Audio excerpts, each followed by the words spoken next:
regardez bien les entraînements du GIGN, du RAID, les unités d'élite de la police française, et Sayeret Matkal, commando d'état-major, ou Shaitet Shlosh Esrei, commando de la marine ici en Israël, les SEALs Marines américains, les commandos de la marine américaine. Il y a des milliers de gens aujourd'hui qui regardent ça et qui veulent rentrer là-bas. Mais vous savez ce qu'il faut pour rentrer là-bas? Comment il faut mais j'allais dire un petit peu trivialement, se défoncer. Il faut être capable de sauter dans l'avion avec 30 ou 40 kilos de matériel sur le dos, il faut être capable de rester sous l'eau des heures, il faut être capable de rester dans une eau à 10 degrés, ne pas dormir des nuits entières, rester de marbre pendant des heures à attendre qu'on puisse donner l'assaut sur un forcené. Enfin, c'est inimaginable les capacités physiques, psychologiques, mentales qu'il faut pour faire partie de ces unités. La même chose, regardez les grands sportifs. Ils renoncent, ils passent leur temps à renoncer. Ils vont faire des régimes, ils vont faire des entraînements, ils vont répéter, répéter des gestes. Les coureurs du 100 mètres. Les coureurs du 100 mètres, c'est des gens qui doivent répéter leurs gestes au millimètre près. Chaque phase de la course de 100 mètres, elle a son tour. Au début, il faut être presque déséquilibré, puis ensuite se redresser, puis ensuite le mouvement des bras et des jambes doit être complètement coordonné, et c'est des heures et des heures d'entraînement. C'est quoi le point commun de tous ces gens-là? Quoi le point commun de tous ces gens-là? Ils ont un objectif. Ils veulent parvenir au sommet. Ils veulent être chez les meilleurs. Ils veulent une aventure. Ils veulent vivre une aventure et ils veulent, pour cette aventure-là, faire partie des meilleurs. Bah, c'est leur rêve. Bah, si on se disait que nous, finalement, on a dans le Olam Haba, dans le monde futur, on a un objectif. Et pour l'obtenir, bah, il faut se battre. Il faut se battre contre notre Yetzer Hara, contre les forces spirituelles négatives. Nous, en fait, on est le GIGN de la spiritualité, ok? Le groupement israélite pour grandir, national. Voilà, on doit complètement exploser toutes les frontières possibles et imaginables. Vous avez plein de gens aujourd'hui, quand vous leur expliquez finalement ce qu'est le judaïsme, ils disent il y a trop de mitzvot, c'est trop compliqué, bizarre, machin, etc. C'est bizarre. Okay, il y a trop de limites. Comme ça, les gens le vivent, d'accord? Qu'est-ce que nous, on leur explique finalement? Le Shabbat, c'est un outil d'épanouissement. Le mariage et le respect des lois de Nida, c'est un outil d'épanouissement.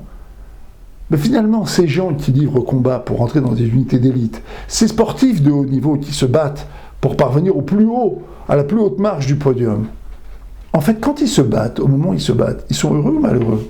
Ils sont très heureux. Pas seulement parce qu'ils ont leur objectif en tête, c'est parce qu'en fait, le fait même de se battre, le fait même de s'affronter, de se dépasser, constitue pour eux une jouissance, un plaisir. Ça constitue pour eux la vie.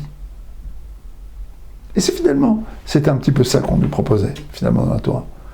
Alors, vous allez me dire, finalement, il n'y a pas besoin de trop se dépasser pour mettre le Shabbat, faire le Shabbat, mettre les tefillin, manger de la matzah. Un peu plus pour garder ses yeux, un peu plus pour garder sa tsniout, sa pudeur, ou sa kdusha, ou sa sainteté avant le mariage.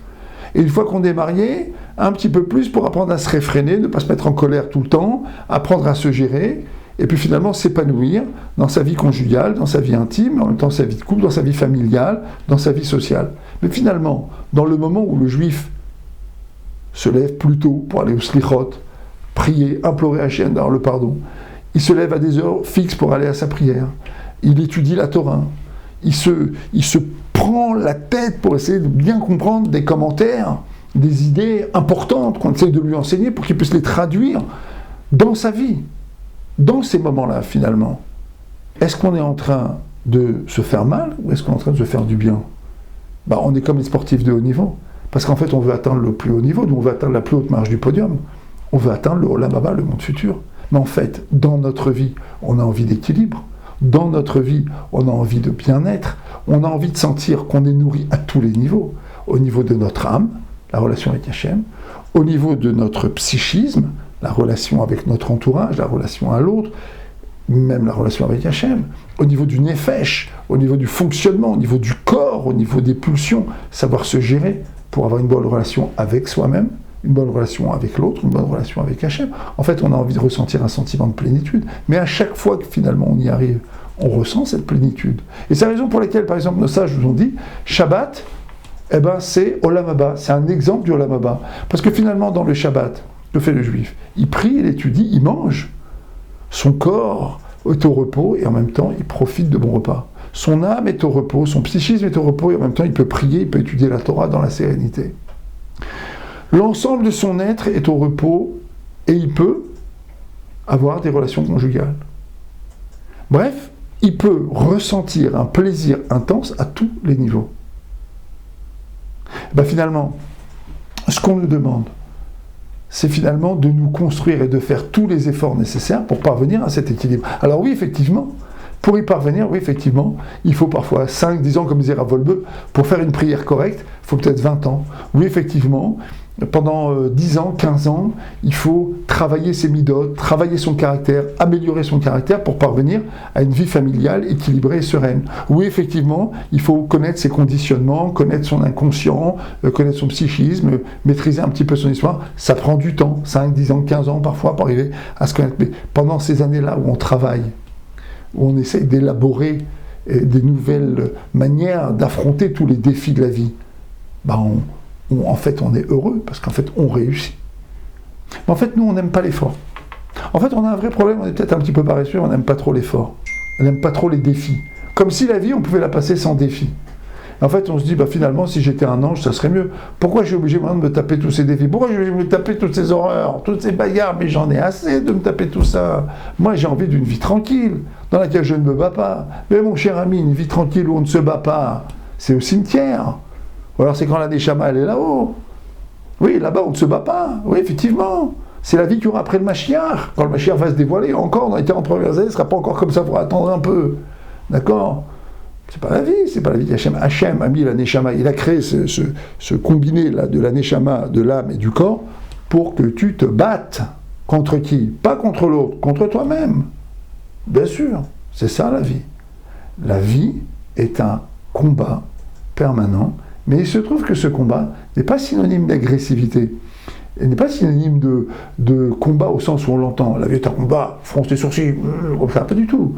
La vie est un combat, c'est-à-dire une analyse de soi, une analyse des situations et la capacité à relever les défis. Se comprendre, savoir qui on est, savoir quelles sont nos faiblesses, savoir quelles sont nos forces, savoir s'analyser, savoir servir Hachem Besimcha, avec la joie, savoir affronter l'existence. Relever le défi de l'existence à la manière des soldats du GIGN ou des Six Marines ou des Sayeret Matkal ou des plus grands sportifs. Oui, effectivement. Mais dans le moment de leur entraînement et de leur préparation, c'est des gens très heureux.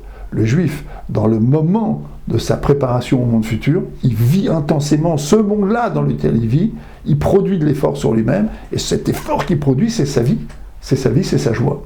Et il peut le faire en souriant. À bientôt.